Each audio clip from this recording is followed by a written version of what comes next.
चलिए दोस्तों शुरू करते हैं हम।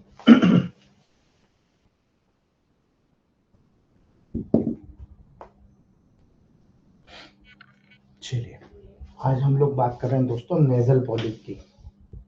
नेजल पॉलिप को अगर समझना है तो सिंपल सा समझना है, म्यूकस मेम्ब्रेन का इरिटेशन होना।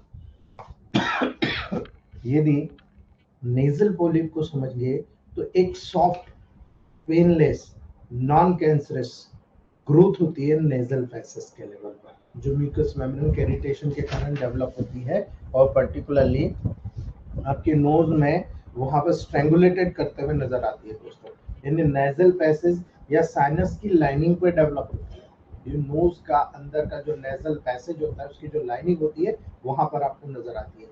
ये याद रखना दोस्तों, जो टीयर ड्रॉप्स होती है, ठीक है, जो आंखों के आंसू निकलते हैं या ग्रैप्स के जैसे, ठीक है, आप अंगूर के जैसे या फिर हैंग डाउन, लटके हुए, स्ट्रिंगुलेटेड करते हुए, जैसे किसी को फांसी देती है ना, इस प्रकार से हैंग लाइन, बिल्कुल हैंग डाउन, लटका हुआ वहां पर आपको नजर आता है। दोस्तों याद रखना, ये कोई एक्यूट इन्फ्लामेशन नहीं होता है, ये धीरे धीरे सिम्टम डेवलप होता है और क्रॉनिक इन्फ्लामेशन के कारण होता है। अगर आपको अस्थमा हो रहा है, रिकरेंट नेजल इन्फेक्शन हो रही है, आपको एलर्जीज हो रही है, आपको ड्रग की सेंसिटिविटी है, या आपको कुछ सर्टेन इम्यून डिसऑर्डर हैं दोस्तों, जो रेस्पिरेटरी ट्रैक में आपके खिलाफ वर्क कर रहे हैं, तो याद रखिएगा उस कंडीशन में स्मॉल नेजल पॉलिप सिम्टम को कॉज नहीं करते हैं। ठीक है, जब वहां डेवलप होंगे स्मॉल नेजल पॉलिप, वो सिम्टम को कॉज नहीं करेंगे। जब वो हैंग डाउन करेंगे और जब मूवमेंट वाइब्रेशन करेंगे सांस लेते दौरान, जब वो टच करेंगे, सेंसेशन करेंगे, उस दौरान आपको प्रॉब्लम नजर आती है। तो याद रखिएगा, स्मॉल नेजल पॉलिप सिम्टम को कॉज नहीं करता है, लेकिन जैसे जैसे लार्जर ग्रोथ होती है या नेजल पॉलिप के जो ग्रुप्स होते हैं वो नेजल पैसेज में डेवलप होते हैं, तो नेजल पैसेज के ल्यूमन को सकरा कर देते हैं, अर्थात जो पैसेज होता है उसको ब्लॉक कर देते हैं। इसी के कारण ब्रीदिंग प्रॉब्लम शुरू हो जाती है। यही मेनली ब्रीदिंग प्रॉब्लम के रूप में सामने आती है दोस्तों। फ्रीक्वेंट इन्फेक्शंस, अगर आपको बार बार इन्फेक्शन हो रही है, स्मेल के सेंस लॉस हो जाती है दोस्तों। ठीक है, वहां पर स्मेल की जो सेंस होगी लॉस्ट हो जाएगी। इसीलिए नेजल पॉलिप किसी को भी प्रभावित कर सकता है, चाहे बच्चा हो, लेडीज हो, जेंट्स हो, किंतु ये एडल्ट में मोर कॉमन होता है दोस्तों।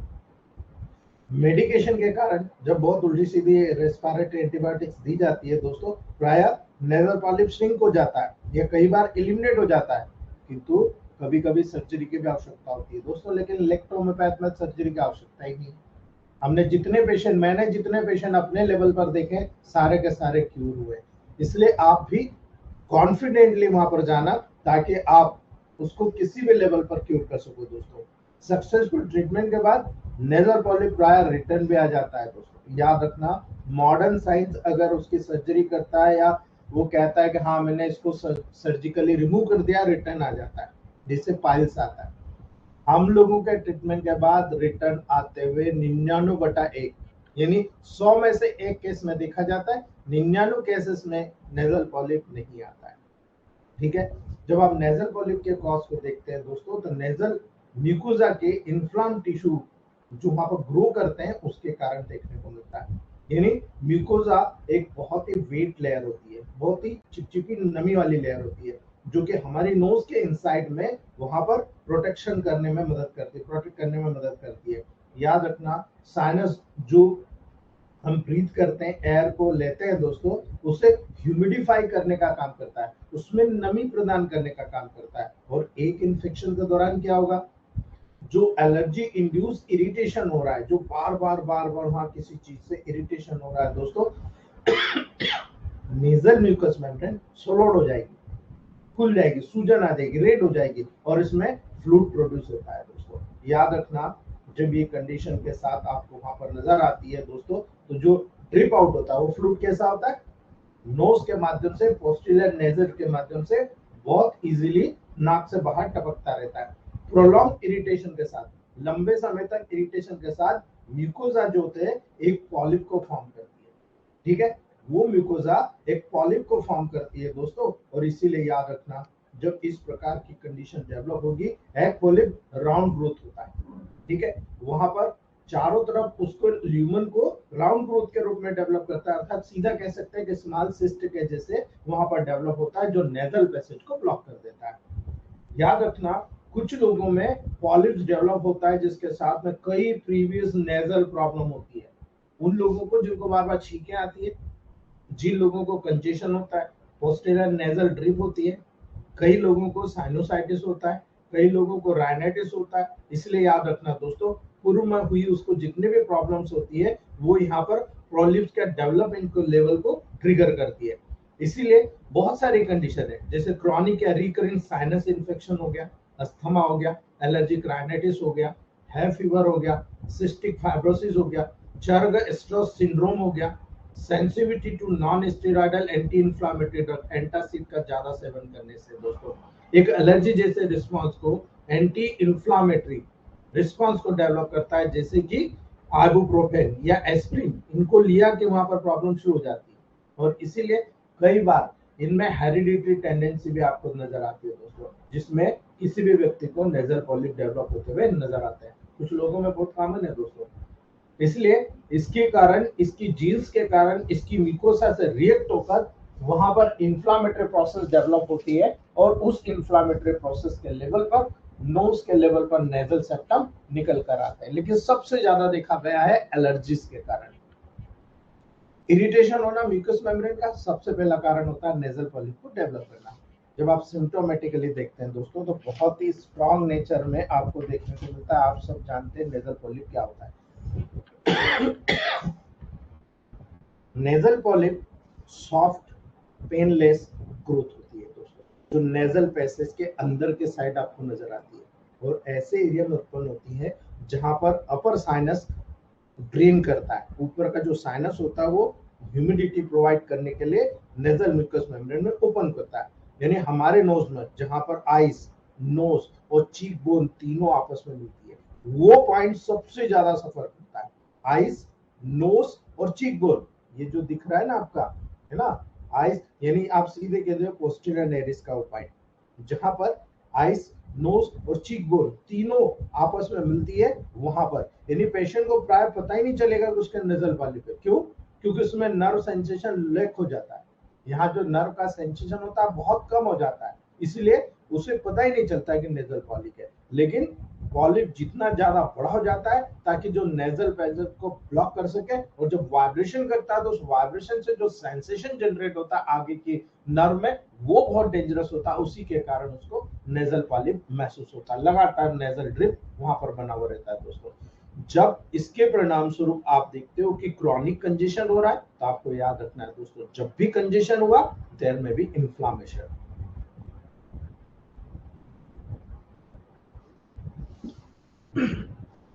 आपको हमेशा याद रखना है दोस्तों, ऐसा सेंसेशन जब भी महसूस होता है बहुत सारे सिम्टम लेकर आएगा। सबसे पहले नोज ब्लॉक। पेशेंट शिकायत करता है कि साहब मुझे तो नाक बंद हो जाती है, कई बार नाक रात में, कई बार दिन में, ठीक है, लगातार मेरी रनी नोज होती है, मेरी नोज से पानी निकलता रहता है, मुझे पोस्ट नेजल ड्रिप यानी नाक के पिछले भाग से लगातार ऐसा महसूस होता है कि पानी बाहर टपक रहा है। लगातार पेशेंट नाक को पोंछता रहता है। याद रखना दोस्तों, जब एक्सेस म्यूकस रन डाउन करेगा तो थ्रोट के बैक में, गले के बैक साइड में, नेजल स्टीफनेस के लेवल पर, नेजल कंजेशन के लेवल पर स्मेल की सेंस को देखोगे आप रिड्यूस हो जाती है। इसीलिए माउथ की जो ब्रीदिंग होती है वो माउथ के थ्रू होती है, नोज के थ्रू नहीं हो पाएगी। इसीलिए फेस या फोरहेड में प्रेशर की फीलिंग होती है। ये जो फेस है और फोरहेड का जो पार्ट है, यहाँ पर प्रेशर की फीलिंग होती है। स्लीप एपनिया हो जाता है, नींद नहीं आती, स्नोरिंग होता है, ठीक है, पेन या हेडेक भी उत्पन्न होता है। यदि ये वहां पर साइनस इन्फेक्शन है तो पॉलिप और नेजल पॉलिप प्लस साइनोसाइटिस बहुत कॉमन कंडीशन है जो एक दूसरे के सब्स्टिट्यूट होते हैं, एक दूसरे के साथ में पाए जाता है। इसलिए जब आप ऑब्जर्वेशन करते हो ऐसे पेशेंट का, तो नोज के पोस्टिड में टार्च लगा के जरूर देखिएगा। किसी प्रकार का नेजल पॉलिप होगा, इरिटेशन हो रहा होगा, सर्दी कांस कर रहा होगा, आप उसको डायग्नोस कर सकते हो।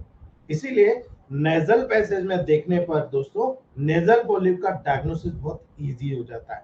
आप ओटोस्कोप ले लो, नेजोस्कोप ले लो, वहां पर पॉलिप साइनस में डीप में होता है, जो डॉक्टर वहां पर नेजल एंडोस्कोपी परफॉर्म करता है, जिसके माध्यम से इस प्रोसीजर में एक थीन फ्लेक्सिबल ट्यूब के साथ एक लाइट कैमरा नेजल पैसेज में इन तक भेज देते हैं दोस्तों, और वहां पर गाइड करते हैं। जो टेस्ट नेजल पॉलिप के डायग्नोसिस में यूज करते हैं दोस्तों, वो ब्लड, आपका रेटिकुलर एंडोथेलियल, आपका मतलब एलर्जी टेस्ट, ठीक है, आपका एमआरआई, सीटी स्कैन, कई प्रकार के एक्सरे जो साइनस के लेवल से नेजल पॉलिप के लेवल को दर्शाते हैं। कई बार एलर्जी टेस्ट परफॉर्म की जाती है दोस्तों, जो नेजल इन्फ्लामेशन के लिए कॉज होती है, ठीक है। इसीलिए यहाँ पर एलर्जीज की एक बहुत ही वैरायटीज होती है जो वहां पर डायग्नोस करना होता है। तो आजकल दो टेस्ट है, या तो आप इंजेक्शन लगा लीजिए, या 5500 या 6000 की एक टेस्ट होती है जो आपका ब्लड दे दीजिए, उसमें जितनी भी एलर्जीज होती है उसके बारे में सीधा पता लगाया जा सकता है, लेकिन बहुत कॉस्टली होती है दोस्तों। इतने में तो हमारा इलेक्ट्रोमेट्रिक ट्रीटमेंट के माध्यम से नेजल पॉलिप को हम चलते फिरते ठीक कर देते हैं। P2, S5, C5, F1G, ये एक ऐसा प्रोसेस है जिसको D6 या 30, मेरा मानना है 30 से शुरू करिए। कोई एकाएक पेशेंट आपके पास नहीं आता, बहुत क्रॉनिक होता है, इसलिए 30 से शुरू करिए, 10th पे आइए, 5th पे आइए, 3rd पर आइए और धीरे धीरे रिड्यूस करते जाइए, आपका पेशेंट रिकवर हो जाएगा। A2P2B या मेरा मानना है S2 C2 P2B, यहाँ पर S2 भी आप शामिल करिए, S2 A2 P2B alternate C5 या C4 S5G D6 या 30 से आप शुरू कर सकते हो। अगर नेगेटिव करना है तो आप नेगेटिव से पॉजिटिव आ जाओ, बहुत ब्रिलियंट रिजल्ट मिलेंगे दोस्तों। P1 C5G ये सबसे बेस्ट फार्मूला है दोस्तों। P6 A2G 30 डायल्यूशन, बहुत बढ़िया रिजल्ट आपको मिलेगा। मेरा मानना है कारण कुछ भी हो सकता है।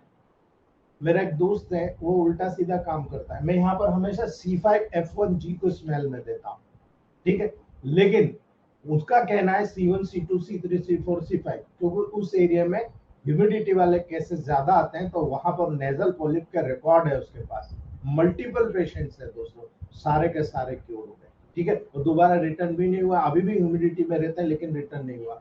तो वहां पर उसने C1 से C5G, C1 C2 C3 C4 C5G सबका D4 मिला लिया और स्मेल करा दिया। बहुत क्विक रिजल्ट, जो 3 महीने 4 महीने में 15-15 दिन में नेजल पॉलिप गायब होते हुए दिखाए उसने, मैंने प्रैक्टिकल देखे हैं दोस्तों, इसलिए मैं आपको बता रहा हूँ। लेकिन मेरा मानना है C5F1G को D4 में स्मेल करा, या नेबुलाइजर है आपका, उस नेबुलाइजर को D4 बनाओ, उसमें आप G की 5 ड्रॉप डाल दो और उसका स्मेल करा दो, आप देखेंगे नेजल पॉलिप छूमंतर हो जाएगा। या डायरेक्टली G को 5 ml RS में 5 ड्रॉप D1 से डालिए, स्मेल कराइए, नेजल पॉलिप गायब हो जाएगा। बहुत सारे केसेस में हम में आप में बहुत सारे लोगों ने यहाँ पर प्रैक्टिकली इसका यूज किया है दोस्तों और रिजल्ट लिए है, ठीक है। तो ये नेजल पॉलिप था। नेक्स्ट आगे बढ़ते हैं दोस्तों, हम रेस्पिरेटरी सिस्टम की बात करते हैं, रेस्पिरेटरी डिसीजेस की बात करते हैं। आज मल्टीपल प्रोटोकॉल्स होने वाले हैं दोस्तों। सबसे पहले हम बात करते हैं एपनिया। एपनिया, जब रेस्पिरेटरी पेशेंट्स आपके पास आते हैं तो घबराने की जरूरत तब होती है जब उसका लिंक हार्ट से होता है। कार्डियोवैस्कुलर और आपका रेस्पिरेटरी ट्रैक का जब लिंक होता है तब आपको थोड़ा घबराने की जरूरत है। अन्यथा यदि रेस्पिरेटरी डिसीज चाहे हेरिडिटी या किसी भी कारण से हो दोस्तों, तो एपनिया याद रखना, ब्रीदिंग की टेम्परेरी अरेस्ट को कहते हो, यानी अचानक सांस सांस चलते चलते 1 सेकंड 2 सेकंड 4 सेकंड के लिए सांस रुकी फिर से आ गई, ठीक है, ये कंडीशन एपनिया कहलाती है। लेकिन दोस्तों लिटरली एपनिया का मतलब होता है एब्सेंस ऑफ ब्रीदिंग, ब्रीदिंग का अब्सेंस हो जाना। अब ब्रीदिंग का अब्सेंस हो जाना यानी ये तो सीधे मरने की नौबत आ रही है ना। याद रखना एपनिया वॉलेंटरीली भी प्रोड्यूस होता है, जिसे हम ब्रीदिंग होल्डिंग या वॉलेंटरी एपनिया भी कहते हैं, यानी आप में दम होना चाहिए। कई लोग जो नदी में तैरते हैं वो नदी के नीचे जाते हैं तो सांस लेना बंद कर देते हैं, ठीक है, कई बार कई मिनट तक वहां पर सांस रोके रहते हैं फिर बाहर आ जाता है, यानी ये आपके लंग्स की कैपेसिटी के ऊपर डिपेंड करता है कि आप ब्रीदिंग को कितने समय होल्ड कर सकते हो। ये वॉलेंटरी होता है, ऐच्छिक होता है, आपके ऊपर होता है, ठीक है, आप कितने समय तक ब्रीदिंग को वहां पर रोक सकते हो, ठीक है। आप जैसे किसी गली मोहल्ले में जाते हो और गंदी एरिया में जाते हो, आप सांस को रोक लेते हो और निकल के जाते हो जल्दी जल्दी, ठीक है, वहां सांस नहीं लेते क्योंकि स्मेल बहुत गंदी है, ठीक है। तो ये जो प्रोसेस होती है ये आपके खुद के लंग्स की कैपेसिटी के ऊपर डिपेंड करती है दोस्तों, इसलिए याद रखना दोस्तों, एक नॉर्मल ब्रीदिंग होल्डिंग टाइम को हम एपनिया टाइम कहते हैं, यानी आप कितने समय तक आपकी ब्रीदिंग को होल्ड कर सकते हो वो एपनिया टाइम कहलाता है। एक नॉर्मल पर्सन में 40 से 60 सेकंड्स होता है दोस्तों, प्रति टाइम में 40 से 60 सेकंड, मतलब 1 मिनट के अंदर अंदर एक नॉर्मल व्यक्ति डीप इंस्पायरेशन के बाद 40 से 60 सेकंड अपने ब्रीथ को होल्ड कर सकता है, उससे ज्यादा नहीं, उसके बाद, ठीक है। याद रखना जब एपनिया उत्पन्न होता है तो आपको याद रखना है कि आदमी की कैपेसिटी क्या है। अगर एपनिया उत्पन्न हो रहा है तो वॉलेंटरी इफेक्ट देखना है आपको कि यहाँ पर इफेक्ट क्या हो रहा है, ठीक है। वॉलेंटरी मतलब ऐच्छिक इफेक्ट क्या हो रहा है, वॉलेंटरी एफर्ट के द्वारा ब्रीदिंग का अरेस्ट होना वॉलेंटरी एपनिया कहलाता है या ब्रीथ होल्डिंग कहलाता है, ठीक है। ब्रीथ होल्डिंग टाइम को हम प्रैक्टिस के द्वारा इंक्रीज कर सकते हैं। मेरा मित्र है जो मैक्सिमम दोस्तों 4 to 5 मिनट्स, नर्मदा नदी है हमारे यहाँ तैरने का काम, जब वो पानी के अंदर घुसता है तो मैक्सिमम 3 किलोमीटर का पार्ट है दोस्तों, 3 किलोमीटर इधर से उधर 3 किलोमीटर है, 2 बार सांस लेता है, ठीक है, ऊपर निकलकर 2 बार सांस लेता है और पूरा इस नदी से इधर से बहुत गहरी है, इधर से निकलता है, बीच में उत्पन्न होता है और निकलता है, बीच में उत्पन्न होता है और फिर सीधा उस पार निकलता है, ठीक है। इतनी बड़ी कैपेसिटी, तो ये आपको प्रैक्टिस करना पड़ती है, ठीक है। और प्रैक्टिस के द्वारा हम इसको इंक्रीज कर सकते हैं। 40 सेकंड जो 60 सेकंड होते हैं दोस्तों, उससे ज्यादा आप एक्सरसाइज पर, आपके विल पावर पर और योग के माध्यम से आप उसको प्राप्त कर सकते हो। वॉलेंट्री जो एपनिया होता है, इसके एंड पर जब ये समाप्त होता है, जितने भी सब्जेक्ट होते हैं ब्रीथ के लिए फोर्स करते हैं, ठीक है, जिसको हम बोलते हैं ब्रेकिंग पॉइंट। जैसे ही वॉलेंट्री आपकी ऐच्छिक एपनिया खत्म हुआ, उसी के समान बहुत तेजी के साथ आप सांस को लेना चालू हो जाओगे, ये ब्रेकिंग पॉइंट कहलाता है दोस्तों। क्यों? क्योंकि ब्लड में कार्बन डाइऑक्साइड बहुत ज्यादा एक्यूमुलेट हो चुका होता है ना, जो स्टिमुलेट करता है रेस्पिरेटरी सेंटर को। ये भी एक गोल्डन मैजिक है हमारी बॉडी में कि जब कार्बन डाइऑक्साइड हमारी बॉडी में ज्यादा होता है तो वो स्टिमुलेट करता है डायरेक्टली रेस्पिरेटरी सेंटर को।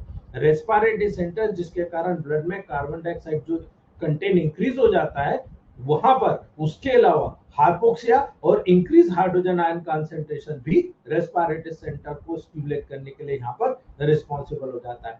इसलिए जैसे हाइपोक्सिया होगा, इंक्रीज हाइड्रोजन आयन कंसंट्रेशन अर्थात पीएच लेवल बढ़ेगा, उसी लेवल पर दोस्तों रेस्पिरेटरी सेंटर का स्टिमुलेशन हो जाएगा। और यही कारण है जब आपकी बॉडी में एसिडिटी बढ़ती है ना, तब एसिड पीएच लेवल बढ़ रहा है ना, उसी दौरान वहां पर तुरंत दोस्तों आपका रेस्पिरेटरी सेंटर स्टिमुलेट होकर इरिटेट होता है, ठीक है। इसीलिए याद रखना, किसी को एसिडिटी होती है, थ्रोट इन्फेक्शन बहुत कॉमन भी होता है ऐसे लोगों में, याद रखना। एपनिया हमेशा हाइपर वेंटिलेशन के द्वारा फॉलोड होता है, यानी जब किसी को एक बार एपनिया हो गया, यानी उसकी जो सांस लेने की जो क्षमता है वो प्रभावित होने लगी, तो डेफिनेटली याद रखना उसके तुरंत बाद बहुत तेजी के साथ में सांस लेने की प्रोसेस होती है, इसलिए हाइपर वेंटिलेशन होता है, यानी उसके लंग्स को ज्यादा काम करना पड़ता है, मोटिवेट होकर काम करना पड़ता है ताकि ज्यादा से ज्यादा ऑक्सीजन लेवल को अंदर पहुंचाया जा सके।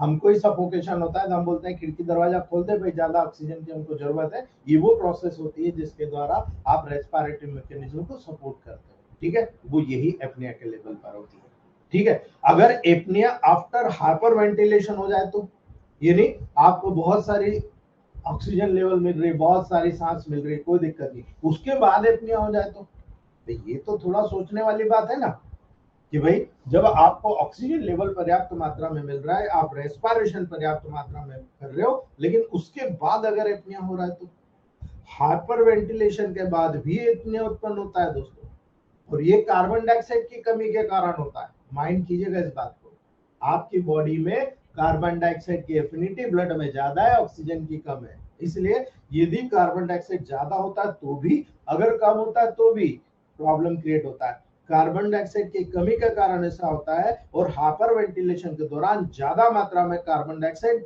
वॉश आउट हो जाती है, इसलिए होता है, ठीक है। यानी बहुत ज्यादा हाइपर वेंटिलेशन हुआ तो कार्बन डाइऑक्साइड बहुत ज्यादा बाहर निकाल दिया आपने, अब जितनी बॉडी में जरूरत है उतनी तो मिली नहीं, इसलिए कार्बन डाइऑक्साइड का ब्लड में पार्शियल प्रेशर डिक्रीज हो जाएगा, और यही रेस्पिरेटरी सेंटर को स्टिमुलेट करता है और उसका नंबर भी कम हो जाता है।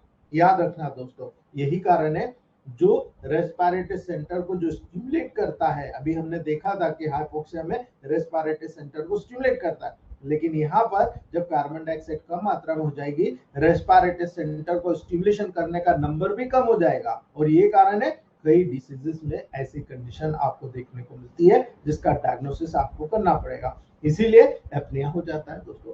एपनिया के दौरान कार्बन डाइऑक्साइड ब्लड में एक्यूमुलेट होना शुरू हो जाता है, और जब कार्बन डाइऑक्साइड का पार्शियल प्रेशर इंक्रीज हो जाएगा, रेस्पिरेटरी सेंटर स्टिमुलेट होता है और रेस्पिरेशन फिर से स्टार्ट हो जाता है। यानी ये एक बहुत बड़ा प्रोटेक्टिव मैकेनिज्म है, जितनी ऑक्सीजन चाहिए उसकी लिमिटेशन है, जितनी कार्बन डाइऑक्साइड चाहिए उसकी लिमिटेशन है, ब्लड में इतना इतना मात्रा होना चाहिए, इससे ज्यादा मात्रा नहीं होना चाहिए, अगर होगा वहां पर प्रॉब्लम क्रिएट होता है, इसलिए याद रखने की जरूरत है दोस्तों। इसको एपनिया को, हाइपर वेंटिलेशन को आप समझ के चलिएगा।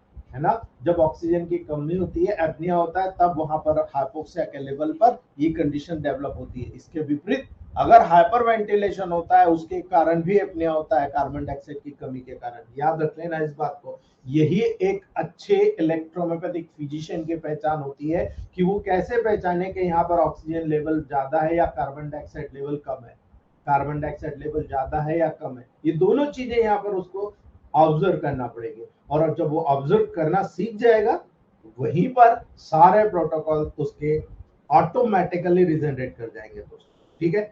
दूसरा होता है डिग्लूटिशन एपनिया, यानी निगल रहे और एकदम से सांस रुक रही, ठीक है। डिग्लूटिनेशन के दौरान ब्रीदिंग का अरेस्ट होना डिग्लूटिनेशन एपनिया का कंडीशन कहलाता है। सोलोइंग, निगलने के दौरान, जब आप कुछ खाते हो या पीते हो, आप निगलते हो उसको, उस दौरान आपका रेस्पिरेशन कुछ क्षणिक लेवल पर ब्लॉक होता है, रुकता है, उस कंडीशन को डिग्लूटिशन एपनिया कहते हैं दोस्तों।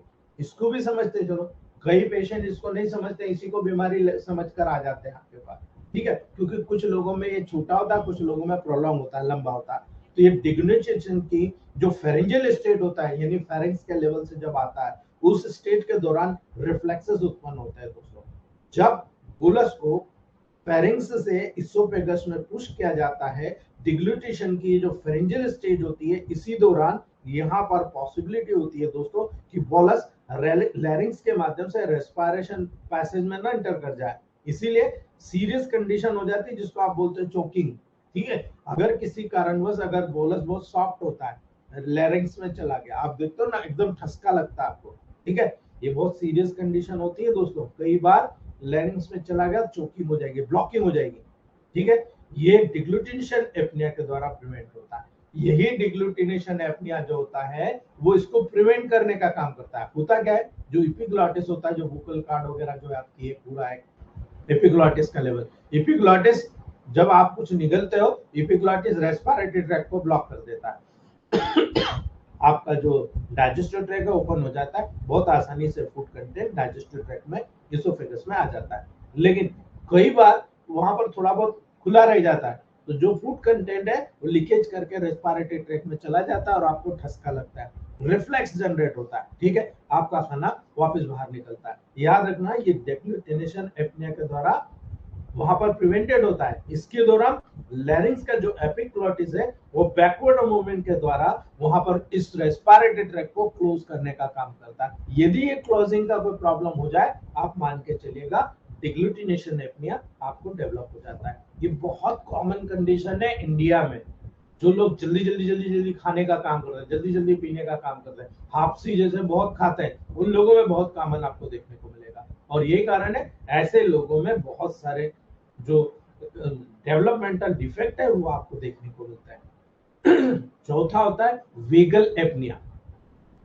वीगल एपनिया एक एक्सपेरिमेंटल एपनिया होता है दोस्तों। ये एक प्रकार से एक्सपेरिमेंटल एपनिया होता है, जो कि एनिमल में वेगस नर्व के दोस्तों स्टिमुलेशन के द्वारा प्रोड्यूस होता है। याद रखना, वेगस नर्व के स्टिमुलेशन के द्वारा प्रोड्यूस होता है। इंस्पायरेट, जितने भी आपके इंस्पायरेटरी सेंटर होते हैं, उनको इनहिबिट कर देता है, और उसी के कारण एपनिया के कारण वेगस नर्व का स्टिमुलेशन होता है दोस्तों। ये कंडीशन बहुत आसानी से, आप जब रेस्टिंग कंडीशन में आते हो तो हार्ट के ऊपर डोमिनेंस हो जाती है वेगस नर्व की, और ये आपके रेस्पिरेटरी प्रोसेस को इनहिबिट करने का काम करता है। वो कहलाता है दोस्तों रेस्पिरेटरी एक आपका एपनिया, ठीक है। वीगल एपनिया के नाम से जानते हैं। एक नॉर्मल प्रोसेस है, जब हार्ट फिर काम करना शुरू करता है तो वहां पर फिर से वेगस नर्व का डोमिनेंस खत्म हो गया, ऐसे नोड एवी नोड के द्वारा स्टिमुलेशन के द्वारा इलेक्ट्रिसिटी जनरेट होती है, फिर हार्ट का फंक्शन वहां पर मोटिवेट होता है, जो डिमांड बढ़ाता है, तो वहां पर रेस्पिरेटरी ट्रैक्ट का काम जो होता है बहुत तेजी के साथ स्टिमुलेट हो जाता है। ये प्रोसेसेस है जो एक नॉर्मल बैलेंस बनाता है, इसीलिए मैंने कहा दोनों के बीच में रिलेशन होता है। एड्रेनलिन एपनिया, ये बहुत खतरनाक होता है दोस्तों। जो एड्रेनलिन एपनिया होता है, वो एपनिया होता है दोस्तों जो कि एड्रेनलिन इंजेक्शन के द्वारा उत्पन्न होता है। यानी आपने किसी को एड्रेनलिन इंजेक्शन लगा दिया, एड्रेनलिन का एडमिनिस्ट्रेशन आर्टेरियल ब्लड प्रेशर में बहुत ही मार्क इंक्रीज कर देता है। आपने एड्रेनलिन लगाया, आर्टेरियल ब्लड प्रेशर बढ़ जाता है।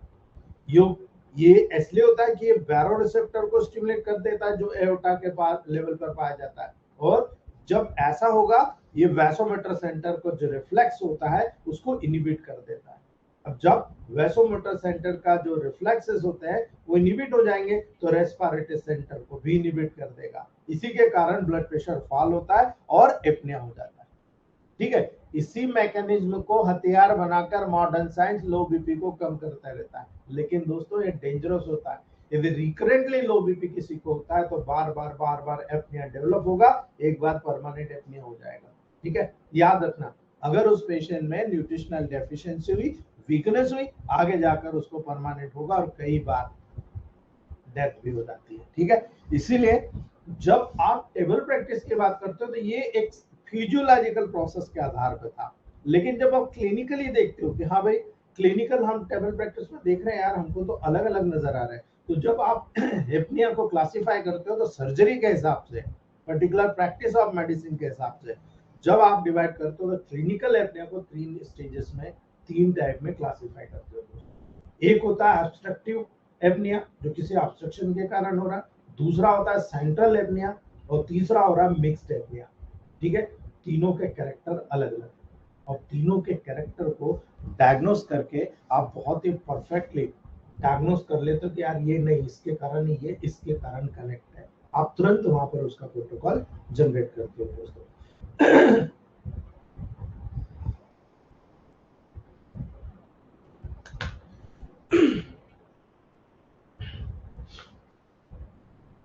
सबसे पहले बात करते हैं ऑब्स्ट्रक्टिव एपनिया की।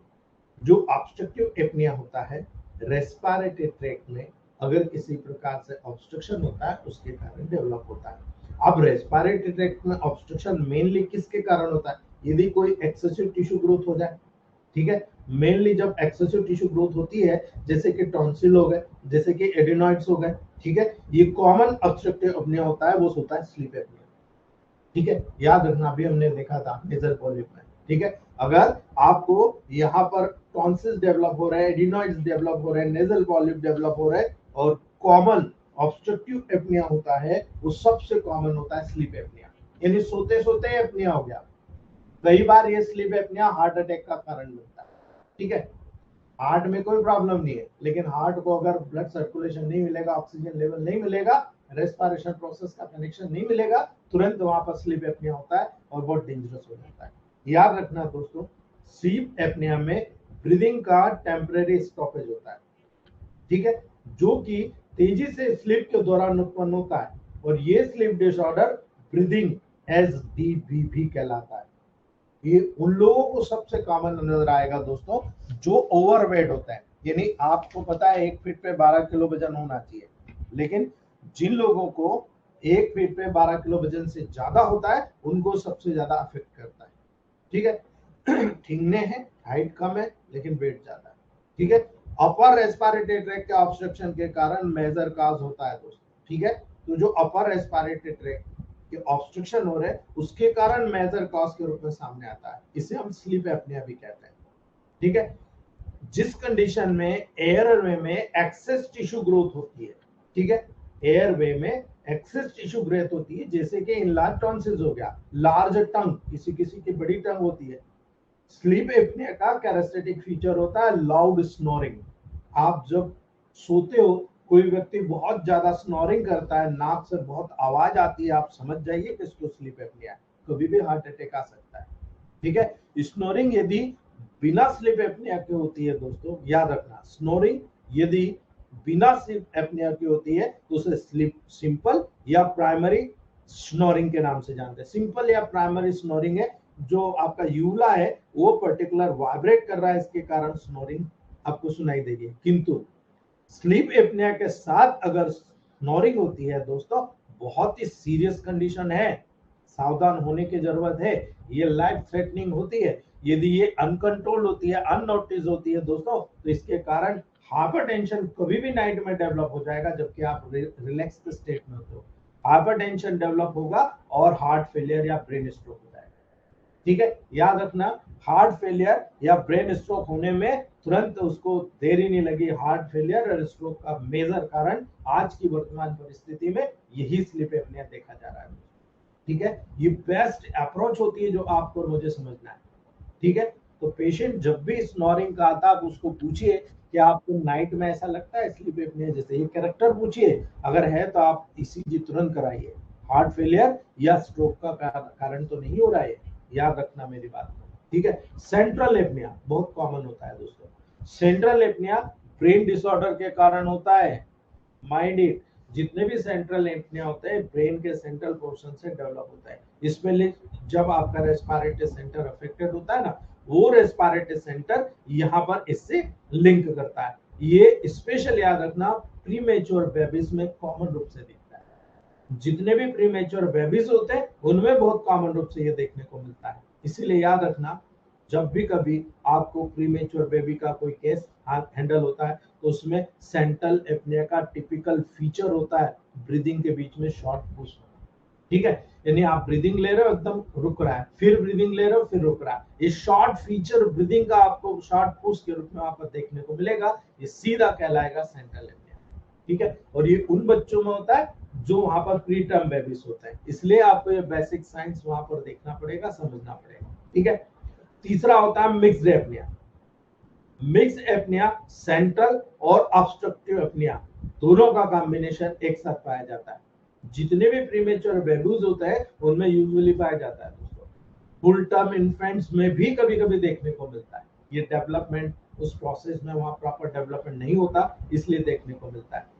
जितने भी मिक्स एपनिया का मेन रीजन होता है दोस्तों रेस्पिरेटरी सिस्टम या वहां पर ब्रेन का अंडर डेवलप होना। याद रखना, रेस्पिरेटरी सिस्टम और ब्रेन का अंडर डेवलप होना या इमेच्योर होना, और इसी के कारण जो ब्रीदिंग कंट्रोल एबनॉर्मल होता है, ठीक है। इसी के कारण जो ब्रीदिंग का कंट्रोल होगा बिल्कुल एबनॉर्मल होता है, यानी वहां पर रेस्पिरेटरी सेंटर वहां पर डेवलप ही नहीं होता, ठीक है। इसीलिए ब्रीदिंग का जो कंट्रोल होता है बिल्कुल एबनॉर्मल होता है। ये सारी प्रोसेसेस यहाँ पर आपको टेबल प्रैक्टिस में देखने को मिलेगी। और यही चीज आपको मैं बार बार कहता हूँ कि जब फिजियोलॉजिकल वेरिएशन ही आपको पता नहीं है तो आप क्या प्रोटोकॉल करेंगे। लेकिन आप और मैं मिलकर उस कमी को दूर कर रहे हैं और ये बता रहे हैं। मैंने ये चीज अपनी टेबल प्रैक्टिस में देखी है भाई, इसलिए बता रहा हूँ। मेरे गुरुओं ने तो कभी नहीं कहा ये दे दे ये दे दे हो गया था, ठीक है। लेकिन जब मैं देता था, अभी कब क्या चेंज करूंगा मैं, मेडिसिन कैसे चेंज करूंगा, फायदा हो गया कई बार नहीं होता है, क्या करोगे, कैसे करोगे। ये वहां पर ब्रीदिंग का कंट्रोल जब एबनॉर्मल होगा तब आपको समझ में आएगा कि मैं क्या करूं। कई लोगों को बहुत प्रॉब्लम होती है, मैं क्या दूं यार, है ना।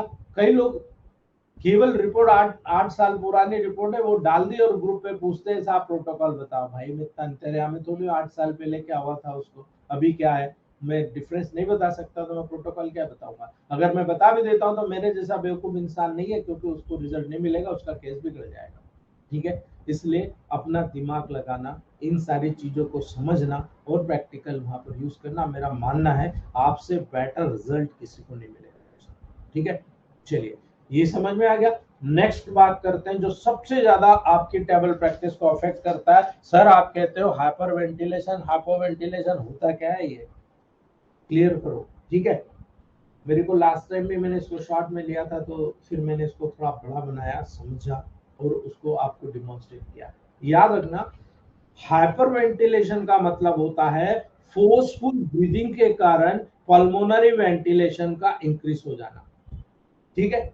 हाइपर वेंटिलेशन का मतलब होता है फोर्स ब्रीदिंग के कारण पल्मोनरी वेंटिलेशन का इंक्रीज हो जाना, ठीक है। इसे ओवर वेंटिलेशन भी कहते हैं, ठीक है। इसको ओवर वेंटिलेशन भी कहते हैं, ठीक है। यानी जरूरत से ज्यादा डिमांड हो रही है बॉडी को और जरूरत से ज्यादा वहां पर ओवर वेंटिलेशन हो रहा है, यानी आप सब दरवाजे खिड़की खोल दो, बहुत ज्यादा हवा अंदर आने दो, ठीक है। याद रखना दोस्तों, हाइपर वेंटिलेशन में ब्रीदिंग का फोर्स और उसकी रेट दोनों इंक्रीज हो जाते हैं, ठीक है। जब हाइपर वेंटिलेशन होता है तो हाइपर वेंटिलेशन में ब्रीदिंग का फोर्स और रेट दोनों इंक्रीज होता है दोस्तों, ठीक है। यानी जब आप हाइपर वेंटिलेशन में जाएंगे, जो ब्रीदिंग का फोर्स होगा, ब्रीदिंग का जो रेट होगा, दोनों इंक्रीज हो जाता है। और यही कारण है लंग्स के अंदर large amount of air in और आउट होता है, ठीक है। यानी जब हाइपर वेंटिलेशन में होगा, ब्रीदिंग का फोर्स और रेट जब तेजी से बढ़ेगा तो ज्यादा हवा अंदर आएगी, ज्यादा हवा बाहर जाएगी, इसलिए पल्मोनरी वेंटिलेशन ग्रेट एक्सटेंट में इंक्रीज होता है, बड़ी मात्रा में वो इंक्रीज होता है, और ज्यादातर प्राय हाइपर वेंटिलेशन के कारण। याद रखना, इसी हाइपर वेंटिलेशन के कारण पेशेंट डिजीनेस में चला जाता है। याद रखना, पेशेंट का मेन सिम्टम होता है डिजीनेस, डिस्कम्फर्ट, चेस्ट पेन, ये तीनों चीज होती है। आपको यही समझना है, इसको हाइपरवेंटिलेशन हो रहा है, इसी के कारण इसको डिजीनेस हो रहा है, इसी के कारण डिस्कम्फर्ट हो रहा है, इसी के कारण चेस्ट पेन हो रहा है।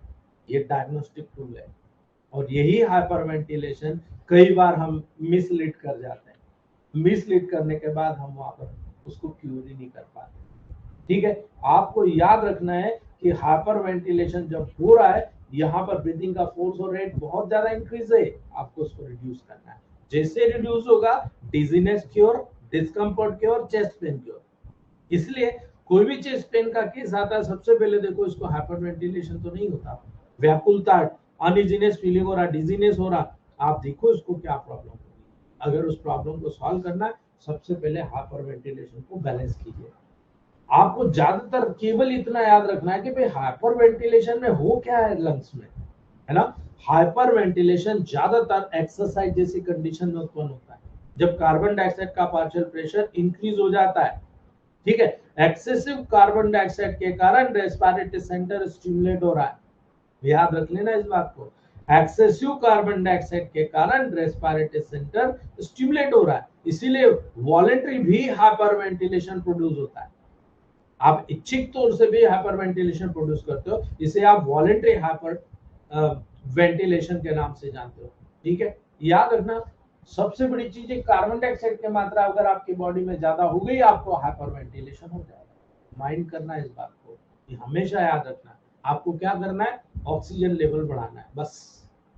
आपने जैसे ही बॉडी के अंदर ऑक्सीजन लेवल बढ़ा दिया, कार्बन डाइऑक्साइड का वहां पर सेचुरेशन होना शुरू हो जाएगा, उसका एक्सप्रेशन शुरू हो जाएगा, और एक नॉर्मल बैलेंस बॉडी के अंदर बन जाएगा। इसीलिए हाइपर वेंटिलेशन यहाँ पर प्रमोट होता है। जब आप हाइपर वेंटिलेशन के इफेक्ट को देखोगे, तो आपको क्लिनिकली ये देखना पड़ेगा, ये हाइपर वेंटिलेशन के दौरान excessive carbon dioxide wash out हो गई।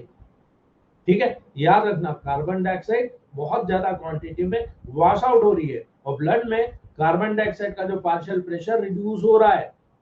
माइंड करना, कार्बन डाइऑक्साइड बहुत ज्यादा वॉश आउट हो रही है, और पर्टिकुलर कार्बन डाइऑक्साइड का जो पार्शियल प्रेशर होता है वो ब्लड में रिड्यूस हो रहा है, और इसी के कारण रेस्पिरेटरी सेंटर का सप्रेशन हो रहा है। जो रेस्पिरेटरी सेंटर है ब्रेन का, वो सप्रेस हो रहा है, और इसी के कारण एपनिया हो रहा है। ठीक है, इसी के कारण एपनिया डेवलप हो रहा है, और एपनिया के बाद में जो चीन stroke type of periodic breathing होती है दोस्तों, और ये चीन स्ट्रोक ब्रीदिंग के पीरियड के बाद नॉर्मल रेस्पिरेशन शुरू हो जाता है, यानी रुक रुक के ये जो ब्रीदिंग होती है घबरा देती है सामने वाले को, यार ये क्या हो रहा, एकाएक इसको ये क्या हो रहा। ये चीन stroke type of periodic breathing है, जो one by one conditions develop करती है, और उसके बाद नॉर्मल रेस्पिरेशन वहां पर रिस्टोर हो जाता है। और यही कंडीशन दोस्तों जब आपको देखने को मिलेगी, तो आपकी सारी प्रोसेसेस नॉर्मल वे में हो जाएगी, यदि आपने यहाँ पर ऑक्सीजन लेवल प्रोवाइड करने की कोशिश की। तो यहाँ पर S10, S5, P1, C1 और B, ये सबसे बेटर मेडिसिन होती है। इनके द्वारा ब्लड सर्कुलेशन मेंटेन होता है, और मेंटेन होकर D5 में देने पर नॉर्मल प्रोसेस में जनरेट होता है, और ऑक्सीजन कार्बन डाइऑक्साइड का जो सर्कुलेशन होता है वो बैलेंस हो जाता है। इसलिए इसका इंपॉर्टेंट, अगर स्मेल में आप नेबुलाइज को स्मेल करा दोगे C5, P1, F1W को D4 में, आप मान के चलो आपकी प्रॉब्लम सॉल्व हो जाएगी, बहुत इजीली सॉल्व होती है दोस्तों। ठीक है, ये हाइपर वेंटिलेशन की बात हुई, बहुत इंपॉर्टेंट है दोस्तों। दूसरी बात करते हैं हाइपोवेंटिलेशन। ठीक है, अब वेंटिलेशन कम क्यों हुआ, शॉर्ट में समझिए, फिर बड़ा करते हैं। हाइपोवेंटिलेशन जब डेवलप होता है, वो कब होता है, जब आपको हाइपरकैप्निया हो जाए, है ना, हाइपोक्सिया हो जाए। हाइपोक्सिया और हाइपरकैप्निया, जब दोनों कंडीशन एक साथ डेवलप होती है, आपको हाइपोवेंटिलेशन होता है। क्या होगा इस कंडीशन में, जो रेस्पिरेशन का फोर्स और रेट इंक्रीज हो जाए। ठीक है, रेस्पिरेशन का फोर्स और रेट इंक्रीज हो जाता है, इसी कारण आपको क्या होता है, डिस्निया होता है, सांस लेने में डिफिकल्टी, ब्रीदिंग। आप कैसा महसूस करते हो, लिथार्जी, एकदम लिथार्जी फीलिंग करते हो। कई बार यही लिथार्जी नेस आपको सीधे कोमा में ले जाती है, और कोमा के कारण डेथ हो जाती है। जितने भी पेशेंट जिनको प्रॉपरली ऑक्सीजन सप्लाई नहीं मिलती है वो कोमा में जाते हैं और वो डेथ के लेवल पर चले जाते हैं, उसका सबसे बड़ा कारण हाइपोवेंटिलेशन होता है। यानी उसको या तो एटमॉस्फेयर पूरा पैक है, सफोकेशन हो रहा है, या उसको अपने आप में बॉडी के लेवल पर सफोकेशन हो रहा है, ऑक्सीजन का लेवल नहीं होता, इसीलिए हाइपोवेंटिलेशन में तुरंत ऑक्सीजन प्रोवाइड की जाती है। याद रख लेना इस बात को। हाइपोवेंटिलेशन पल्मोनरी वेंटिलेशन में डिक्रीज होने को कहते हैं। जो आपका पल्मोनरी वेंटिलेशन होता है उसमें डिक्रीज होना, यानी ब्रीदिंग के फोर्स और रेट में डिक्रीज के द्वारा कॉज होता है। याद रख लेना इस बात को। यहाँ पर क्या होगा, जो ब्रीदिंग का फोर्स होता है, जो रेट होता है, उसका डिक्रीज होना हो रहा है, लेकिन याद रखना यहाँ पर जो एयर का अमाउंट लंग्स में इन और आउट होता है वो रिड्यूस हो रहा है, लेकिन अंदर तो बढ़ा हुआ है। ठीक है, रेस्पिरेशन का फोर्स और रेट अंदर की साइड से बढ़ा हुआ है, लेकिन वहां पर जो एयर का अमाउंट जो लंग्स में इन और आउट हो रहा है वो रिड्यूस हो चुका होता है, इसलिए यहाँ पर ये इंक्रीज फिनोमिना होता है। इसीलिए जब हाइपोवेंटिलेशन को कॉज किया जाएगा तो याद रखना हाइपोवेंटिलेशन तब उत्पन्न होता है जब रेस्पिरेटरी सेंटर सप्रेस हो जाते हैं। ठीक है, रेस्पिरेटरी सेंटर को किसी कारणवश सप्रेस कर दिया जाता है, या कुछ ड्रग का आप ले रहे हो, आपको पता नहीं है, उस ड्रग के एडमिनिस्ट्रेशन के द्वारा रेस्पिरेटरी सेंटर सप्रेस हो रहा है। ये रेस्पिरेटरी मसल्स के पार्शियल पैरालिसिस के कारण होता है दोस्तों। याद रखना रेस्पिरेटरी मसल्स के पार्शियल पैरालिसिस के कारण भी होता है, यानी वहां पर नर्व का स्टिमुलेशन नहीं होगा। ठीक है, नर्व का स्टिमुलेशन नहीं हो रहा है, इसलिए आप समझते हो ना C5 P1 F1W, देखो आप C5 F1W तीनों यहाँ पर नर्व का है, और P1 ऑक्सीजन कैरिंग कैपेसिटी को बढ़ाती है, इसलिए यहाँ पर ये सारी प्रोसेस देखने को मिल रही है। जब हाइपोवेंटिलेशन होता है तो हाइपोक्सिया के साथ साथ हाइपरकैप्निया, ठीक है, हाइपरकैप्निया के डेवलपमेंट के कारण ये कंडीशन डेवलप हो रही है, और ये कारण है रेस्पिरेशन के फोर्स और रेट को इंक्रीज कर देता है। यही कारण है कि जब यहाँ पर हाइपरकैप्निया डेवलप हो रहा है और उसके साथ हो रहा है तो रेस्पिरेशन के फोर्स और रेट को इंक्रीज करता है, और इसी के कारण डिस्निया डेवलप होता है। और सीवियर कंडीशन के कारण जब वहां पर लंबे समय तक डिस्निया रहा, डिफिकल्टी इन ब्रीदिंग रही, आप देखो ऑक्सीजन बहुत कम हो जाएगी, और इसी सीवियर कंडीशन के कारण लेथार्जीनेस आता है, बॉडी में वर्क करने के लिए ऑक्सीडेशन ही नहीं है, ऑक्सीजन ही नहीं है। ठीक है, इसी कारण से सारा पार्ट जो होता है कोमा में जाता है और फिर अंत में डेथ हो जाती है। ये बहुत कॉमन इफेक्ट होता है हाइपोवेंटिलेशन का। इसलिए जैसे हाइपोवेंटिलेशन में आता है, केवल और केवल एक काम करिएगा, पेशेंट को बचाना तो ऑक्सीजन कैरिंग कैपेसिटी बढ़ाइएगा, उसकी ऑक्सीजन कैरिंग कैपेसिटी बढ़ा दीजिए, हाइपोवेंटिलेशन आराम से बिना किसी तकलीफ के आप ठीक कर दोगे। ठीक है,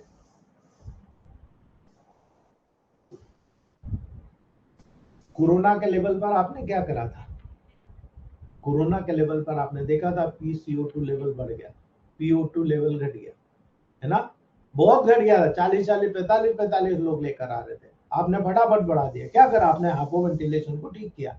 आप देख रहे थे ना, आदमी कोरोना से नहीं मर रहा था, हाइपोवेंटिलेशन की वजह से कोमा और डेथ में जा रहा था, है ना। इस हाइपोवेंटिलेशन को कवर नहीं कर पा रहे थे, इसीलिए ऑक्सीजन की जरूरत पड़ रही थी, और हम लोग वहां पर सिलेंडर के पीछे पड़े हुए थे, हॉस्पिटल के पीछे पड़े हुए थे। हमने कई लोगों को गांव में घर बैठे जिनका 42, मेरा सबसे कम 42 PO2 का लेवल था, सबसे कम, 24 घंटे के अंदर 94-95 पे ले आया। 48 से 72 घंटे बाद there is no fever, no cough, almost relief, उसके बाद में पेशेंट रिकवरी के लेवल पर आया। इसलिए इस सारी प्रोसेस आपको देखना है, समझना है, और यही टेबल प्रैक्टिस का सबसे बड़ा स्रोत होता है, जो टेबल प्रैक्टिस में आपके और मेरे द्वारा जनरेट होता है। ठीक है, नेक्स्ट बात करते हैं, सबसे इंपॉर्टेंट लेवल हाइपोक्सिया। याद रखना दोस्तों, हाइपोक्सिया ऑक्सीजन की कमी होना, हाइपोक्सिया। ठीक है, जब हाइपोक्सिया डेवलप होता है, ये वो कंडीशन होती है दोस्तों जिसमें टिश्यू में, याद रखना, जिसमें टिश्यू में ऑक्सीजन की अवेलेबिलिटी रिड्यूस हो जाती है, यानी आपके टिश्यू में ऑक्सीजन है ही नहीं, बहुत कम है। अब टिश्यू में ऑक्सीजन नहीं है तो ऑक्सीडेशन होगा नहीं, आपकी डेली एक्टिविटी के लिए एनर्जी की जरूरत है, होगी कहां से होगी, डेवलप नहीं होगी। इसीलिए यहाँ पर बहुत इंपॉर्टेंट याद रखना है, हाइपोक्सिया का मतलब होता है टिश्यू में ऑक्सीजन की कमी होना। तो फिर एनोक्सिया क्या हुआ? एनोक्सिया का मतलब होता है एब्सेंस ऑफ ऑक्सीजन, ठीक है, यानी वहां पर उसको बिल्कुल ऑक्सीजन नहीं मिले, एनोक्सिया होता है।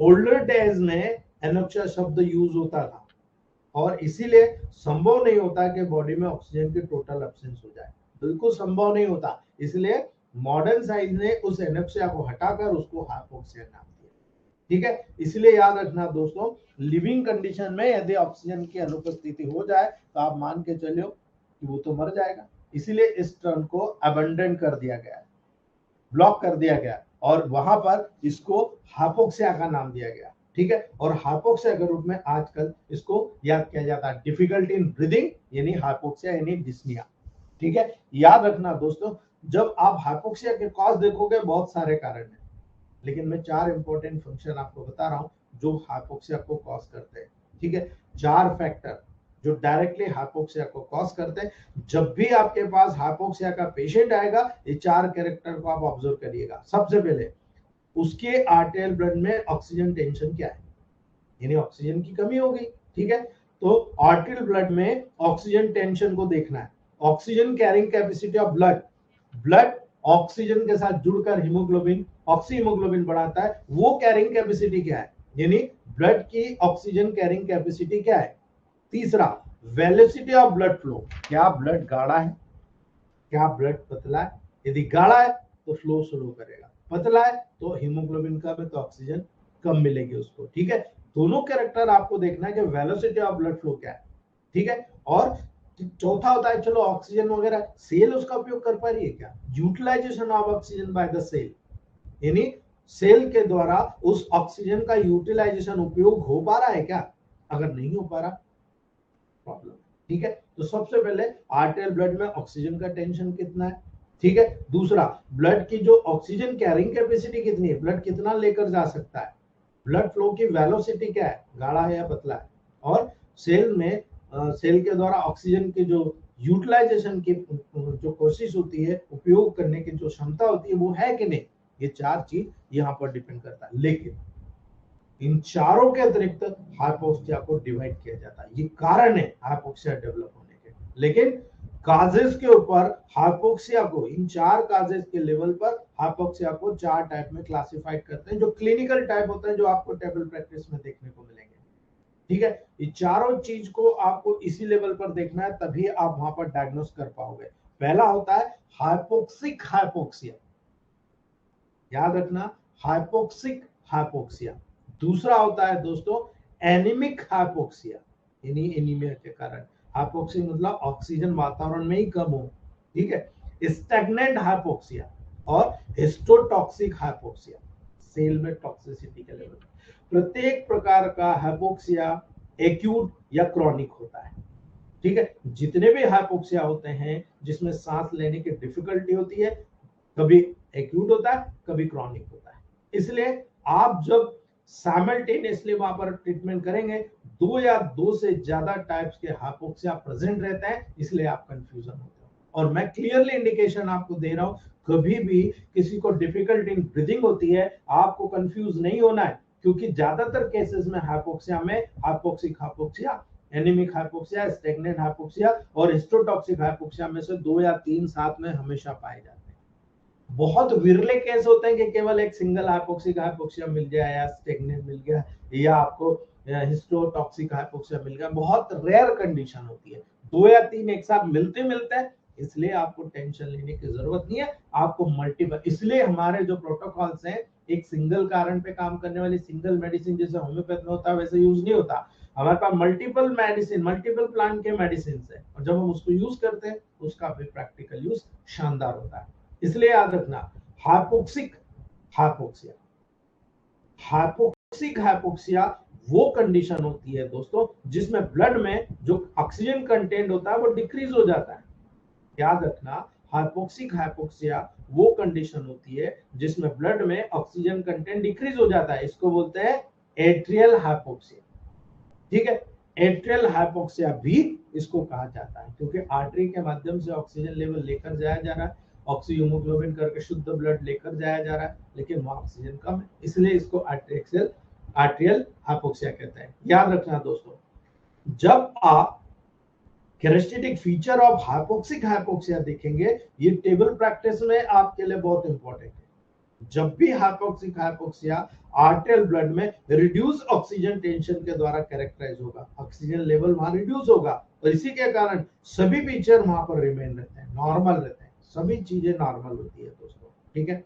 इसीलिए जब कभी आप हाइपोक्सिक हाइपोक्सिया को देखोगे दोस्तों, तो यहाँ जब रिड्यूस ऑक्सीजन टेंशन के द्वारा कैरेक्टराइज हो रहा है, तो फीचर भी 4 फैक्टर के द्वारा काज होता है ये, और उसी के अनुसार फीचर भी सामने नजर आएंगे। सबसे पहले भाई, आप जिस वातावरण में रह रहे हो, वहां सांस ले रहे हो, तो आप वहां देखना पड़ेगा कि इंस्पायर एयर में लो ऑक्सीजन टेंशन, यानी एटमॉस्फेयर में ही ऑक्सीजन कम हो, जैसे इनफ ऑक्सीजन वो प्रोवाइड ही नहीं करा पा रहा है।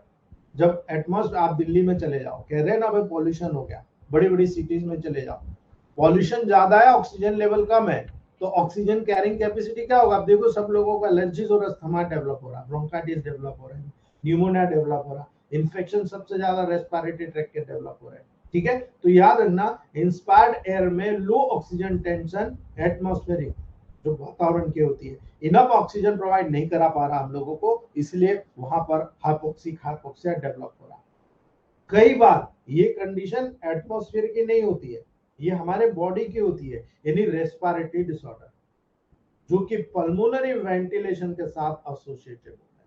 जो पल्मोनरी वेंटिलेशन होता है, जो इनफ ऑक्सीजन को इनटेक को अलो ही नहीं करता, यानी आप वहां पर पल्मोनरी वेंटिलेशन के लेवल पर प्रभावित हो रहा है, जिसमें ऑक्सीजन अंदर उतनी आ रही जितनी उसको चाहिए, लेकिन यहाँ तो डिमांड बॉडी को ज्यादा है, वो उसको कंप्रोमाइज नहीं करता, और इसी कारण से ऑक्सीजन के पर्याप्त मात्रा में न आने के कारण वहां पर ये प्रॉब्लम डेवलप होती है दोस्तों। ये दूसरा कारण। लंग्स में इनएडिक्वेट ऑक्सीजनेशन के साथ रेस्पिरेटरी डिसऑर्डर एसोसिएटेड होता है, ठीक है, जो इनफ ऑक्सीजन का डिफ्यूजन अलो ही नहीं करता है, यानी लंग्स में कोई इनएडिक्वेट ऑक्सीजनेशन की कंडीशन डेवलप हो रही है, यानी रेस्पिरेटरी डिसऑर्डर जैसे एम्फाइसीमा हुआ, ब्रोंकाइटिस हुआ, सीओपीडी हुआ, अस्थमा हुआ, इसमें क्या होता है? ऑक्सीजन तो आ रही है, लेकिन वहां पर म्यूकस इतना पड़ा हुआ, कफ के कंटेंट इतने पड़े हुए कि जैसे आ रही वैसे जा रही, अर्थात इनएडिक्वेट ऑक्सीजनेशन के साथ ये रेस्पिरेटरी डिसऑर्डर एसोसिएटेड हो रहा है, जो प्रत्येक लेवल पर जब ऑक्सीजन आप ले रहे हो, इनफ पर्याप्त मात्रा में ऑक्सीजन को वहां पर डिफ्यूजन ही नहीं करने दे रहा है, अलो ही नहीं कर रहा है, तो आपको क्या करना है? S10P1 रेगुलर देना है, S10P1B रेगुलर देना है। जैसे रेगुलर दोगे, म्यूकस कंटेंट आपका बाहर निकलने लगेगा, ऑक्सीजन कैरिंग कैपेसिटी बढ़ेगी, एल्वियोलाई का फंक्शन बढ़ेगा, और P1 एल्वियोलाई पे काम करती है, S10 एल्वियोलाई पे काम करती है, B वहां ब्लड सर्कुलेशन को, जो पर्टिकुलर सर्कुलेशन उसको बढ़ा देगी, और इसीलिए लंग्स में इनएडिक्वेट ऑक्सीजन के साथ रेस्पिरेटरी डिसऑर्डर जब एसोसिएटेड हो रहा है, इनफ ऑक्सीजन का डिफ्यूजन अलो नहीं कर रहा, उसको अलो कराएगी और वहां पर कैरिंग कैपेसिटी बढ़ा देगी। इसलिए जितने भी कार्डियक डिसऑर्डर होते हैं, याद रख लेना, मैं इसीलिए बता रहा हूं, जितने भी कार्डियक डिसऑर्डर होते हैं जिसमें पर्याप्त मात्रा में ब्लड पंप आउट ही नहीं होता, ठीक है, जब पर्याप्त मात्रा में ब्लड ही पंप आउट नहीं हो रहा है, ऑक्सीजन ट्रांसपोर्ट कैसे हो पाएगा भाई? प्रॉपर आपकी बॉडी के डिमांड के अनुसार ऑक्सीजन ट्रांसपोर्ट नहीं हो पाएगा, इसलिए यहाँ पर A3C5WB का हार्ट मसाज कराइए, ठीक है। जरूरी नहीं कि लंग्स की प्रॉब्लम है, आप हार्ट पे मसाज कराइए ताकि हार्ट पंप करेगा। लंग्स में प्रॉब्लम है तो चेस्ट ऑयल का अप्लाई कराइए, वहां पर चेस्ट ऑयल का अप्लाई कराइए, S2, C2, A2, P2, S10, ठीक है, F2, ब्लू इलेक्ट्रिसिटी, W, इसका अप्लाई किए चेस्ट ऑयल के रूप में, ठीक है। और यहाँ पर आप हार्ट में C7 का सबसे बेस्ट रिजल्ट देखा है मैंने दोस्तों, C7 को वहां A3 के साथ, C5B, W के साथ जब हार्ट पर मसाज कराया मैंने, गोल्डन रिजल्ट मैंने देखा, ऑक्सीजन की कैरिंग, कार्बन डाइऑक्साइड दोनों के लेवल को बैलेंस होते देखा। इसलिए याद रखना, जब आप टेबल प्रैक्टिस में इन चीजों को देखोगे, लो ऑक्सीजन टेंशन इन इंस्पायर्ड है, यदि आप जो सांस ले रहे हो उसमें ऑक्सीजन ही नहीं है, बहुत कम है। कई कंडीशन होती है दोस्तों जिसमें इंस्पायर्ड एयर में ऑक्सीजन टेंशन रिड्यूस हो जाता है, जैसे आप समुद्र तल से ऊपर पहाड़ी पे जा रहे हो, हाई एल्टीट्यूड हो रहा है, वहां देखो ऑक्सीजन लेवल कम हो जाता है, वहां के सारे लोग एकदम लाल होते हैं दोस्तों, ठीक है।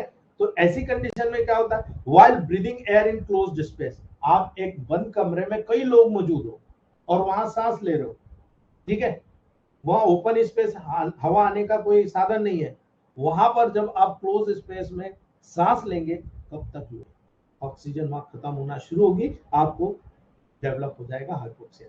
ठीक है, जब गैस मिक्सचर की ब्रीदिंग होती है जिसमें ऑक्सीजन और PO2 का पार्शियल प्रेशर लो होता है, ठीक है, ऑक्सीजन या PO2 का जो पार्शियल प्रेशर होता है लो होता है, यानी आप गैस मिक्सचर को जब स्मेल करते हो, ब्रीदिंग करते हो उस दौरान, तो इस प्रकार के कंडीशन के कारण जितने भी रिक्वायर्ड क्वांटिटी ऑक्सीजन की है वो लंग्स के अंदर इंटर नहीं कर पाती, और जब लंग्स के अंदर इंटर नहीं कर पाएगी तुरंत प्रॉब्लम क्रिएट हो जाएगी, और यही कंडीशन यहाँ पर डेवलप होती है दोस्तों। और ये बिल्कुल क्लियर, क्रिस्टल क्लियर प्रॉब्लम होती है जो इन कंडीशंस को प्रोवाइड करती है, और उन्हीं कंडीशन के अकॉर्डिंग अगर आपका डायग्नोसिस कंफर्म है तो आप वहां पर ट्रीटमेंट कर सकते हो। अगर आपका डायग्नोसिस कंफर्म नहीं है तो आप मान के चलिए कितनी भी कंडीशन आप वहां पर टैली कर रहे हैं वो टैली कंडीशन वहां पर आप उसको प्रोवाइड नहीं कर सकते हो दोस्तों, बिल्कुल आप वहां पर क्लियर नहीं कर सकते हो। ठीक है, दूसरा देखते हैं हम दोस्तों, last point, respiratory disorder associated with decrease pulmonary ventilation. कोई ऐसी कंडीशन, कई रेस्पिरेटरी डिसऑर्डर होते हैं जिसमें पल्मोनरी वेंटिलेशन ही डिक्रीज रहता है। ठीक है, पल्मोनरी वेंटिलेशन बहुत सारे कंडीशन में, जैसे मैंने कहा COPD का लेवल, ठीक है, अस्थमा में रेस्पिरेटरी जो पैसेज होता है उसका ऑब्स्ट्रक्शन होगा, ठीक है, मैंने कहा था ऑक्सीजन आ रही, कार्बन डाइऑक्साइड बाहर नहीं जा रही। पोलियोमाइलाइटिस में रेस्पिरेटरी मूवमेंट का नर्वस और मैकेनिकल हाइंड्रेंस होना बहुत कॉमन है, यानी किसी को पोलियोमाइलाइटिस डेवलप हुआ ना, उसका रेस्पिरेटरी ट्रैक्ट बहुत वीक होगा दोस्तों। क्यों? क्योंकि रेस्पिरेटरी मूवमेंट का नर्वस वीकनेस हो जाएगा, मैकेनिकल हाइंड्रेंस हो जाएगा दोस्तों, कई बार न्यूमोथोरैक्स हो जाता है, यानी वहां पर हवा भरा जाती है। ठीक है, ब्रेन ट्यूमर में जैसे रेस्पिरेटरी सेंटर का डिप्रेशन होना, जब ब्रेन ट्यूमर ऐसी जगह हो रहा है जहां रेस्पिरेटरी सेंटर है उस पर वो प्रेशर क्रिएट कर रहा है तो रेस्पिरेशन अफेक्ट हो रहा है, ये वो कारण है जो डायरेक्टली साइमल्टेनियसली हाइपोक्सिक कंडीशन को डेवलप करते हैं, रेस्पिरेटरी डिसऑर्डर के साथ एसोसिएटेड होते हैं। इसलिए याद रखना, इस कंडीशन में प्राय एटमॉस्फेयर में ऑक्सीजन की पर्याप्त मात्रा की अवेलेबिलिटी होती है लेकिन लंग्स तक नहीं पहुंच पाती, COPD। ठीक है, यानी वातावरण में तो पर्याप्त मात्रा में, लेकिन जब आप सांस ले रहे हैं आपके लंग्स में ऑक्सीजन नहीं पर्याप्त मात्रा में पहुंच पा रही, that is the major cause, ये वो मेजर काज होता है। ठीक है, इसलिए याद रखना, respiratory disorder associated with इनएडिक्वेट oxygenation of blood in lung. ठीक है, लंग्स में जो ब्लड की जो ऑक्सीजनेशन की कैपेसिटी है वो पर्याप्त मात्रा में नहीं आ रही, यानी लंग्स में ब्लड की इनएडिक्वेट ऑक्सीजनेशन उत्पन्न हो रहा है, पर्याप्त मात्रा में ऑक्सीजनेशन की प्रोसेस ही नहीं हो रही। कई कंडीशन होती है दोस्तों, जैसे कि इम्फाइसीमा। इम्फाइसीमा में क्या, बीड़ी सिगरेट आपने खूब पी, वहां के एल्वोलाई परमानेंट डायलेट हो गए, पैरालाइज्ड हो गए। ठीक है, इम्फाइसीमा में इंपेयर एल्वोलर डिफ्यूजन होता है, इंपेयर्ड हो जाएगा पूरा, जैसे कि फाइब्रोसिस में नॉन फंक्शनिंग एल्वोलाई की प्रेजेंस होती है वहां। ठीक है, और जैसे कि पल्मोनरी इडीमा, अगर आपके अंदर इडीमा और स्वेलिंग हो गई, न्यूमोनिया हो गया, पल्मोनरी हिमोरेज हो रहा, एल्वेलाई का फ्लूइड जो होता है पूर्ण रूप से एल्वेलाई को फूल कर देता है, वहां पर एल्वेलाई फिल है, पूरा म्यूकस चिपचिपापन लिक्विड सब भरा हुआ है, कहां ऑक्सीजन आएगी, कहां कार्बन डाइऑक्साइड जाएगी, संभव ही नहीं है। ये कंडीशन में ये डेवलप होता है। ब्रोंकियो, जब आप ब्रोंक्यूलर ऑब्स्ट्रक्शन देखते हो लंग्स कोलैप्स हो जाता है, अगर ब्रोंकस में किसी प्रकार से बहुत ज्यादा म्यूकस भरा हुआ है, आप देखो एक्सरेज में देखते हो आप, लंग्स कोलैप्स होना शुरू होता है। आपका लेक ऑफ सर्फेक्टेंट, जो सर्फेक्टेंट मैंने बताया था जो साफ करके रखता है दोस्तों लंग्स को, अगर उसकी कमी हो गई वहां पर lungs affected. Abnormal plural cavity जैसे न्यूमोथोरैक्स, हाइड्रोथोरैक्स, हीमोथोरैक्स, पायोथोरैक्स मैंने बताया था, अगर ये थोरेसिक कैविटी आप देख लो ऑक्सीजन कैरिंग कैपेसिटी कम हो जाएगा। ब्रोंकिक्टेसिस, ऐसे केसेस में वीनस एडमिक्सचर का इंक्रीज हो जाना, यानी वहां पर कुछ जो डीऑक्सीजनेटेड ब्लड भी ऑक्सीजनेटेड ब्लड में मिक्स हो जाता है, वहां पर बहुत ज्यादा क्वांटिटी में वीनस मिक्सचर एडमिक्सचर होता है, डीऑक्सीजनेटेड ब्लड बहुत ज्यादा मिक्सचर होता है। इस कंडीशन में जो ऑक्सीजन की अवेलेबिलिटी होती है और एल्वेलाई में ऑक्सीजन का जो एंट्रेंस का होना होता है, ये ब्लड में डिफ्यूज ही नहीं हो पाएगा, और जब ब्लड में डिफ्यूज नहीं हो पाएगा आपको मिलेगा नहीं, आपको मिलेगा नहीं तो क्या, कार्डियक डिसऑर्डर डेवलप नहीं होंगे, डेफिनेटली कंजेस्टिव कार्डियक फेलियर में ऑक्सीजन अवेलेबिलिटी और डिफ्यूजन नॉर्मल होता है, किंतु ब्लड हार्ट में प्रॉपर्ली पंप नहीं होता। ठीक है, याद रखना हार्ट में ब्लड प्रॉपरली पंप नहीं हो पा रहा है, यानी बॉडी से ब्लड नहीं जा पा रहा है हार्ट में, दैट इज द प्रॉब्लम।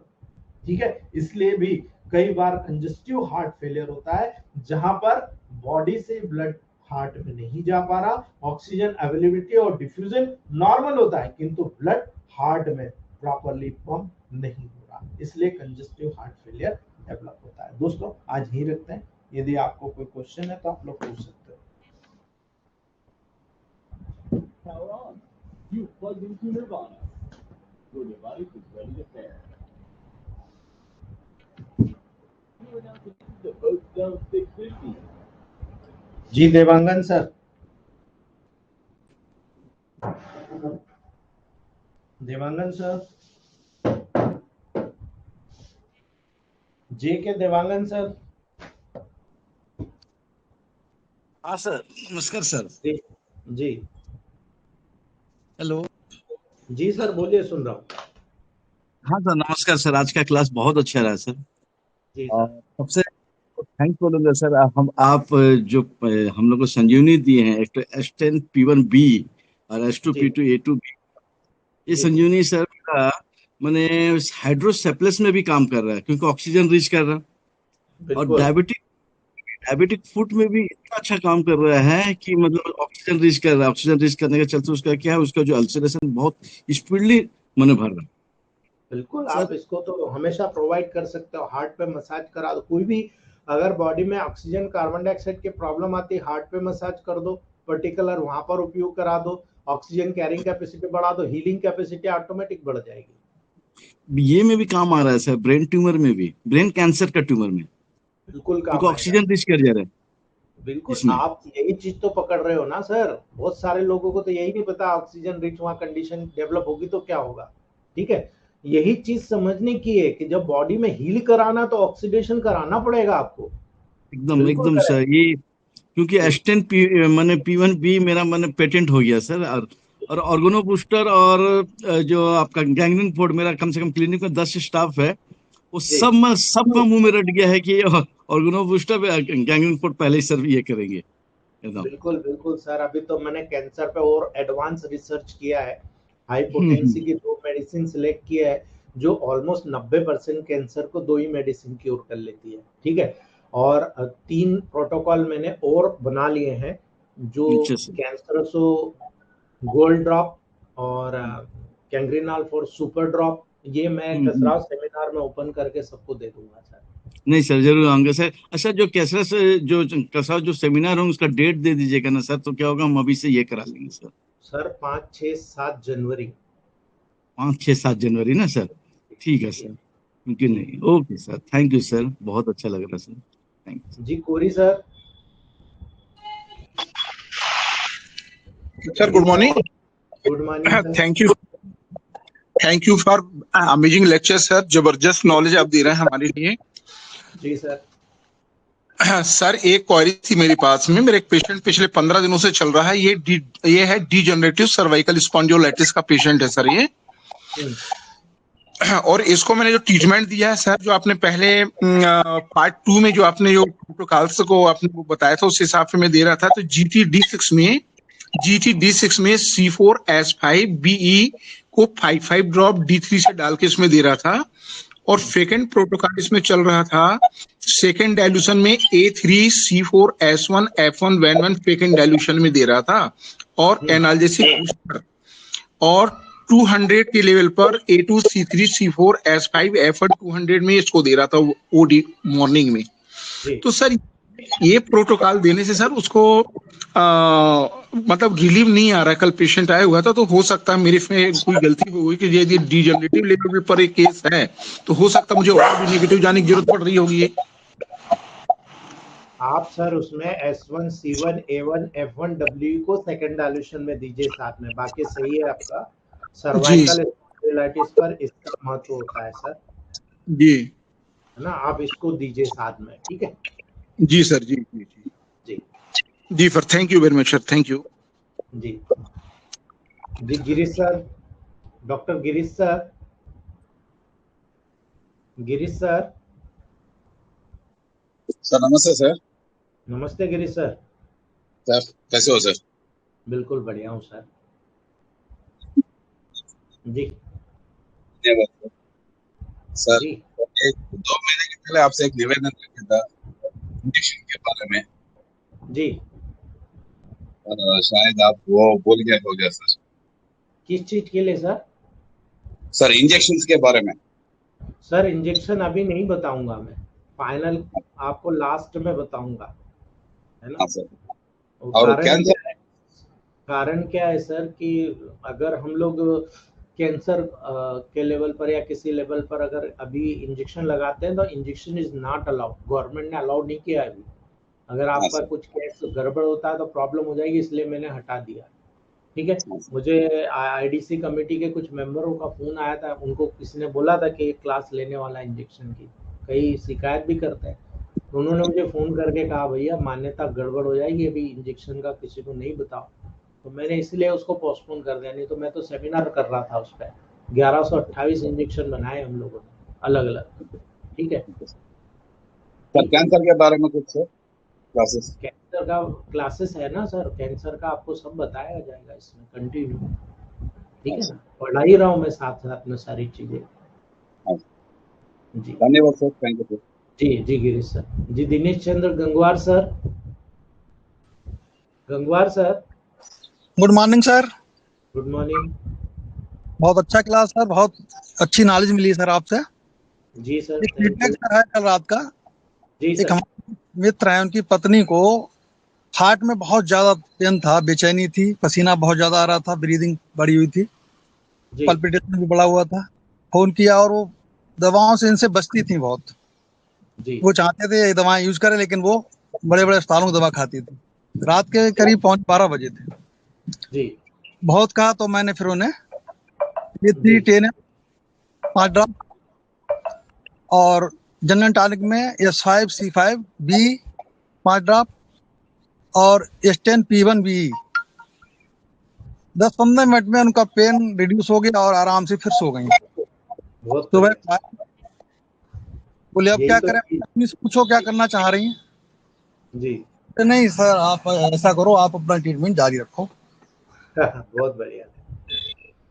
यही सर तो एक चीजें जी लोगों को पता नहीं है। आप जब बताओगे ना कि हमारे पास ऐसा जादू है, मैं आपको लिख के दे रहा हूँ कि लोग कहीं नहीं जाएंगे, सबसे पहले जी पूछेंगे आप कर दो यार, फिर हम दूसरी जगह जाए।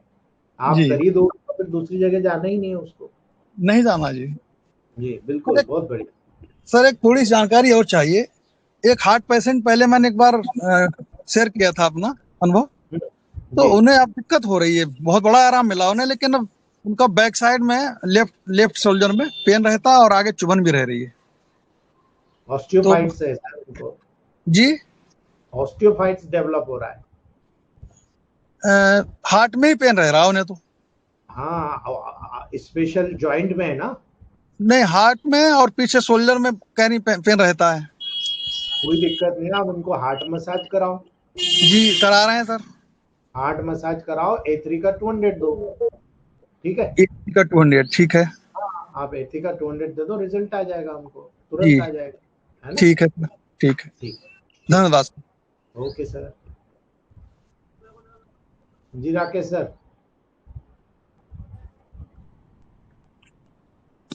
Sir good morning sir. Good morning.